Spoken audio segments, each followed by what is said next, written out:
Ser discípulo de Jesús o un buscador de su presencia no es estar encerrado en cuatro paredes. Va mucho más allá de eso. El tema de hoy, deja de orar, no quiere decir que te detengas para platicar con Dios. No quiere decir que dejes de buscarle a Él. Sin embargo, muchas veces nosotros vemos la oración como un escape a nuestras responsabilidades. Es muy común cuando alguien nos pide algo decirle, voy a orar. Santiago, en el capítulo 2, él escribe y dice, si alguien tiene necesidad física, alguien se encuentra desnudo, no tiene ropa, y tú solamente le dices, Dios te bendiga, que te vaya bien, o ve en paz y que Dios prospere todo lo que hagas, teniendo tú cómo suplir su necesidad, estás mal delante de Dios. Hay muchas veces que tenemos que dejar de orar. En ocasiones llega alguien y dice, no tengo para pagar tal deuda, y el Señor te ha bendecido de tal manera que tú puedes ayudarle, quizá no a pagar toda la deuda, pero en contribuir un poco. Y lo que decimos es, voy a orar. La malinterpretación de las disciplinas espirituales es lo que ha llevado a las personas que creen como a las que no creen a alejarnos de esa búsqueda de Dios. Estos 40 días de oración pueden desafiar y van a cambiar y transformar no solamente tu vida, sino tus generaciones. Pero hay momentos en los cuales tenemos que dejar de orar y empezar a caminar y a trabajar y a actuar como Dios quiere que lo hagamos. Muchas veces la respuesta ha llegado a nuestra vida y Dios ha suplido de manera poderosa y milagrosa en algunos de nuestros aspectos, pero aún con todo esto nosotros seguimos aferrados a que de alguna forma milagrosamente van a aparecer las situaciones. Ahora, no digo que la oración no abra las puertas a los milagros, no me confundas, pero sí estoy seguro que muchas de las formas cuando nosotros oramos son un escape de la responsabilidad civil que tenemos ante nuestra familia, ante nuestros vecinos, ante la iglesia. Muchas veces nosotros tenemos al alcance de nuestra mano lo que pudiera ser la respuesta para una persona. Me pregunto, ¿cuántas de nuestras oraciones se hallan realmente dentro de la posibilidad de responderlas nosotros? Sin embargo, le pedimos a Dios que haga lo que podríamos hacer nosotros mismos. Y después nos preguntamos, ¿por qué Dios no nos responde? Tal vez sea porque Dios no está dispuesto a hacer por nosotros lo que podemos hacer nosotros mismos. A Dios no lo honran las oraciones que se hallan dentro del ámbito de las posibilidades humanas. Lo honramos cuando le pedimos que haga lo que es humanamente imposible. De esa forma, Él es quien recibe toda la gloria. Hay algunas cosas por las que no necesitamos orar. Te pongo algunos ejemplos. No necesitamos orar en cuanto a amar a nuestro prójimo. Señor, ¿quieres que ame a mi prójimo? Eso es inconcebible, la verdad, eso es ilógico. Jesús ya nos dijo que debemos amar a nuestro prójimo. Señor, ¿debo orar para dar con generosidad? Eso no es una oración. El Señor ya nos dice en Corintios que demos con generosidad, que seamos bondadosos, que nos sacrifiquemos para servir. Todo esto está en la Biblia. Cuando tú estás orando, preguntándole al Señor algo que Él ya ha dejado como un mandato, en realidad no estás orando. Estás buscando solamente una excusa para no hacer lo que Él te ha ordenado. Señor, voy a orar. Señor, ¿debo de bendecir a alguien? Claro que debes de bendecirlo. No debes estar orando en cuanto a eso. Por Dios, muchas veces la oración se vuelve una excusa, se vuelve una puerta de salida, se vuelven aspectos solamente para no hacer las cosas que realmente debemos hacer. Suena muy espiritual. Ay, hermano, yo estoy orando para saber si debo de ayudarte. Por Dios, si tú tienes en tu mano el recurso y la forma de ayudar al hermano, a la hermana, a tu primo, a alguien que está en necesidad, por eso no debes de orar. Hazlo. Es como llega el momento, cuando estamos buscando ese pretexto, voy a orar para ver qué Dios me dice. Debo de diezmar, Dios ya dice en la palabra que debes hacerlo. Debo de ofrendar con generosidad, eso ya dice la palabra.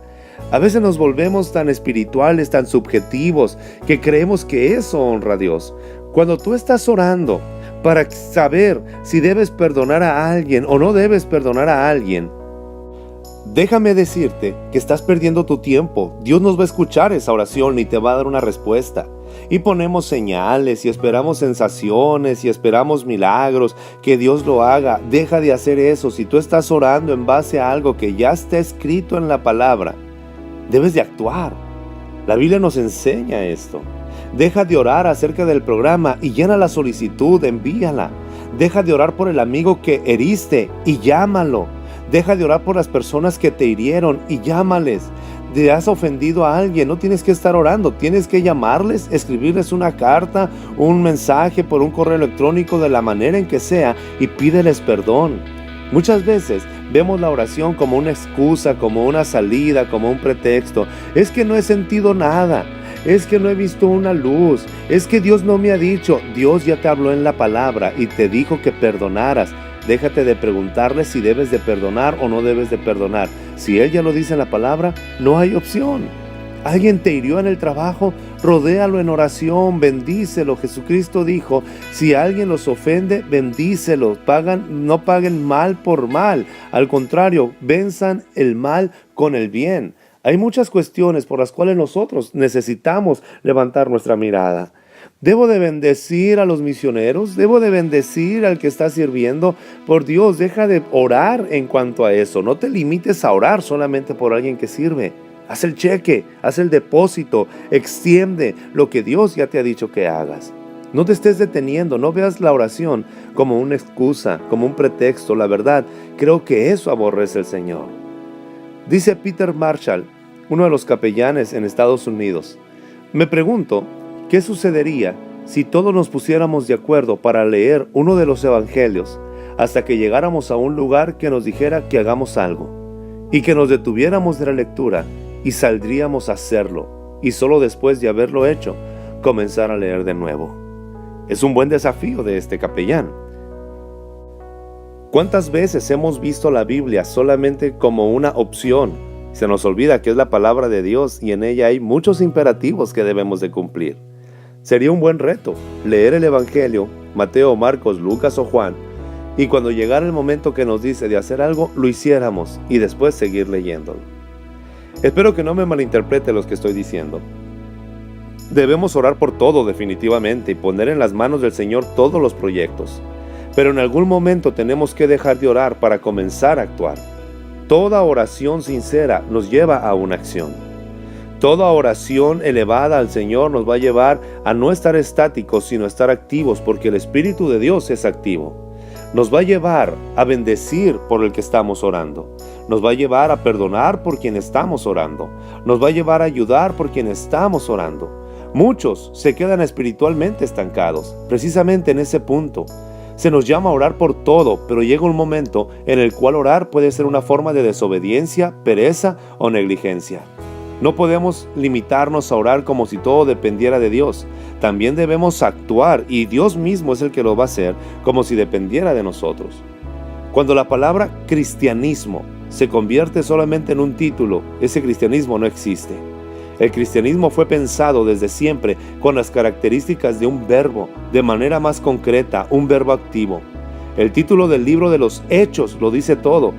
No fue el libro de las ideas, no fue el libro de las palabras, no fue el libro de las intenciones. Se llama el libro de los Hechos. Queremos impactar a una sociedad, queremos cambiar a nuestra familia, pero si solamente nos ven orar y nunca nos ven actuar, nunca podremos impactarlos ni darles el mensaje como Dios quiere que se los demos. ¿Por qué? Porque la oración va a llevarnos a actuar a favor de aquello por lo que estamos pidiendo. La oración que no lleva a la acción no es una oración auténtica. Hemos estado perdiendo el tiempo y hablando solamente con nosotros mismos. Cuando hablamos con Dios, Él nos responde, Él nos habla. Y la forma en la que Dios nos habla, por lo regular, es que Dios nos provoca, Dios nos despierta, Dios nos mueve y Dios nos impulsa. Así que en cada oración que hacemos, cuando decimos amén, la acción no es una opción. Empezamos a decirle a Dios, realmente quiero hacer lo que tú quieres, lo que tú me dices que yo haga.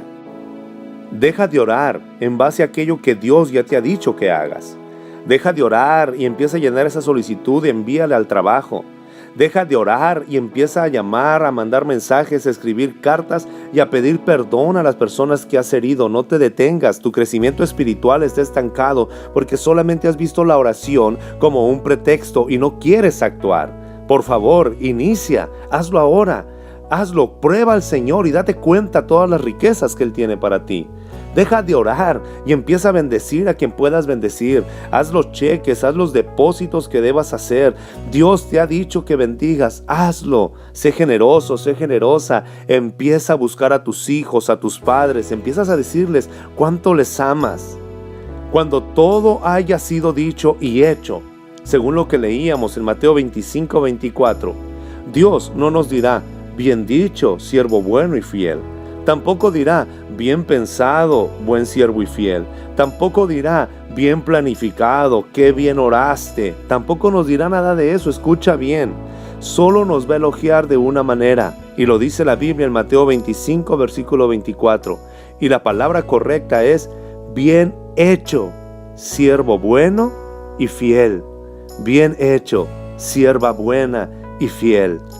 No es la oración, no es el pensamiento, no es la intención, no es la planificación, es la acción definida, hecha, lo que va a honrar a Dios cuando estemos delante de Él. Así que, deja de orar y empieza a mandar esos depósitos. Deja de orar, empieza a mandar esos mensajes. Deja de orar y empieza a llamar a tus hijos, a tu familia, y diles cuánto los amas. Muéstrales que la oración te ha transformado y te está llevando a la acción. Dios te bendiga.